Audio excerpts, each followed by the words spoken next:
மலேசிய விமானம் காணாமல் போய் 50 நாட்களுக்கு மேலாகியுள்ள நிலையில் விமானத்தின் பாகங்களை கண்டறிந்துள்ளதாக ஆஸ்திரேலியாவை சேர்ந்த அகழ்வாராய்ச்சி நிறுவனம் தெரிவித்துள்ளது.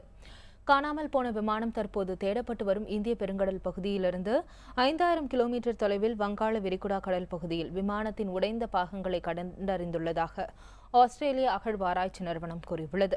20 லட்சம் சதுர கிலோமீட்டர் பரப்பளவில் மேற்கொள்ளப்பட்ட தேடுதல் முயற்சியின் போது செயற்கைக்கோள் மற்றும் விமானத்தின் மூலம் எடுக்கப்பட்ட புகைப்படங்களை ஆய்வு செய்ததில் விமானத்தின் பாகங்கள் கண்டறியப்பட்டுள்ளதாக அடிலைட்டை சேர்ந்த அகழ்வாராய்ச்சி நிறுவனத்தின் செய்தி தொடர்பாளர் டேவிட் கோப் தெரிவித்தார்.